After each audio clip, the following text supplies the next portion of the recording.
ஸ்ரீ நாரத முனிவர் வாழ்க்கை வரலாறு 26ஆம் பகுதி. நாரத முனிவரே, அசுர மன்னனான மகாபலி எனக்கும் மேலாக புகழ்பெற்று விளங்கினான். நாராயணனின் திருக்காட்சியை பெற்றான். அவரால் ஆட்கொள்ளப்பட்டான்.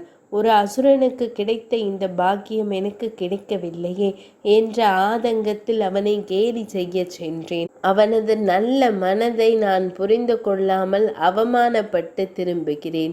நான் ஏற்கனவே விமர்சனங்களுக்கு ஆளானவன். இன்னும் எனக்கு என்ன கதி வரப்போகிறதோ என்றான் தேவேந்திரன். அவனை நாரதர் தேற்றினார். தேவேந்திரா, பிறக்கும் குலம் முக்கியமல்ல, எக்குலத்தில் பிறந்தாலும் ஒருவன் எப்படி நடந்து கொள்கிறான் என்பதே முக்கியம். அசுரனான மகாபலி நன்மையை மட்டுமே நினைத்தான். நாராயணனுக்காக தன்னையே கொடுத்தான். குலத்தால் தாழ்ந்திருந்தாலும் நல்லவர்களை அணைப்பதே தேவர்களின் கடமை. இதற்காக வருந்தாதே. ஆனாலும் அவனது வயிற்றெரிச்சல் உன்னை சும்மா விடாது. என்ன செய்ய போகிறாயோ என்று தேவேந்திரனின் வயிற்றை கலக்கினார் நாரத மாமுனிவர். இந்திரன் நிஜமாகவே கலங்கி போனான். நாரத மாமுனிவரே, நீங்கள்தான் இந்த சிக்கலிலிருந்து என்னை காப்பாற்ற வேண்டும். ஏதாவது ஒரு வழி கூறுங்களேன் என்றான் தேவேந்திரன். நாரத மாமுனிவர் அவனிடம், தேவேந்திரனே, இப்போது உன்னிடம் திருமகள் குடிகொண்டிருக்கிறாள். மகாபலியை இகழ்ந்து பேசியதன் மூலம் அவள் உன்னை விட்டு அகன்று விடுவாள். பிறரை குறை சொல்பவர்களிடம் திருமகள் தங்குவதில்லை. குறிப்பாக ஏழைகளை யார் ஒருவர் பழிக்கிறாரோ அவரிடம் திருமகள் அறமே தங்க மாட்டாள். இதிலிருந்து நீ விடுதலை பெற வேண்டுமானால் சில காலம் மண் உலகில் வாழ்ந்துதான் ஆக வேண்டும்.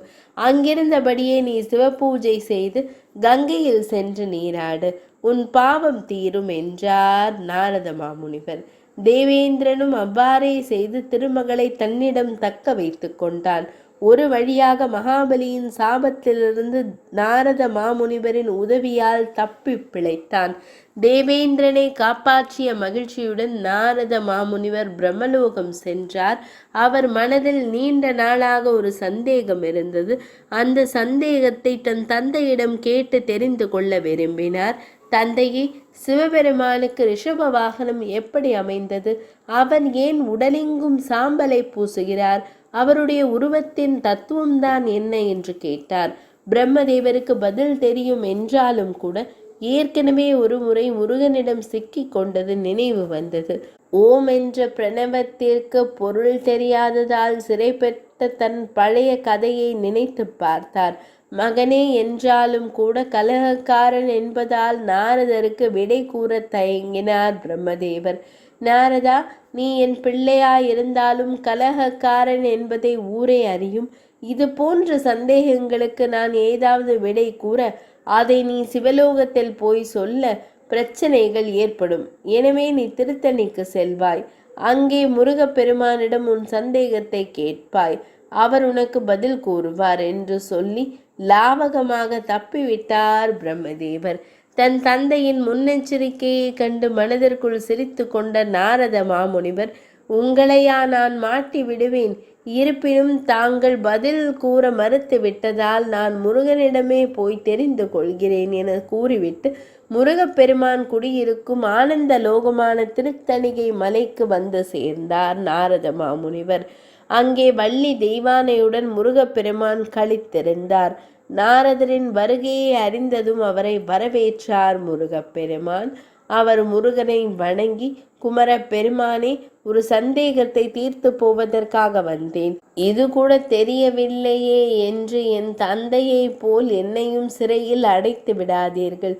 இதற்கு ஒப்புக்கொண்டால்தான் நான் கேள்வியே கேட்பேன் என்று கூறிவிட்டு அப்பாவியாக முகத்தை வைத்து கொண்டார் நாரத மாமுனிவர். முருகப்பெருமான் சிரித்தபடியே, நாரதரே, தங்களை போன்ற தபஸ்விகளுக்கு இது தெரியாத விஷயமல்ல. ஒரு பழத்தை வைத்து கொண்டு நீங்கள் என்னையே உலகம் சுற்ற வைத்தவர். மாபெரும் அறிவாளி.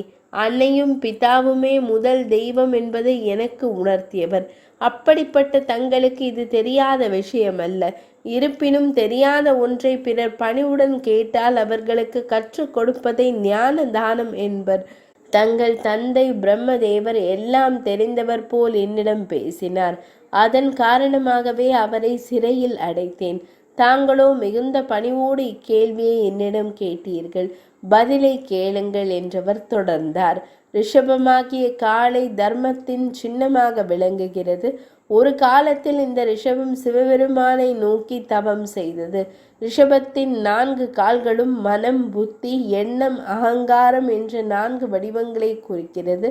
மற்ற 3ஆலும் அகங்காரம் என்ற காலை அடக்கி தவம் செய்தது. மேலும் ரிஷபம் கடுமையான உழைப்பின் சின்னம். எவ்வளவு உழைத்தாலும் அகங்காரம் கொள்ளாதவன் யாரோ, எவ்வளவு சிறப்புடையவனாய் இருந்தாலும் ஆணவம் இல்லாதவன் யாரோ அவர் சிவனுக்கு பிரியமானவர். இதனால் சிவபெருமான் அந்த காளையை தமது வாகனமாகவே கொண்டார் என்றார். முருகா, நான் இதுவரை யாரிடமும் எதுவும் கேட்டதில்லை. ஆனால் ஞான குருவான தம்மிடம் ஒன்று கேட்கிறேன், செய்வாயா என்றார் நாரத மாமுனிவர். எல்லாம் வல்ல முருகன் அவர் கேட்கப் போவதை அறிந்தார். தேவரிஷி நாரதரே, பூலோகத்தில் எதிர்கால தலைமுறையினர் தங்களை பற்றி தெளிவாக அறிந்து கொள்ளும் வகையில் திருத்தணியான இங்கு ஒரு லிங்கத்தை ஸ்தாபித்து வணங்கி செல்லுங்கள்.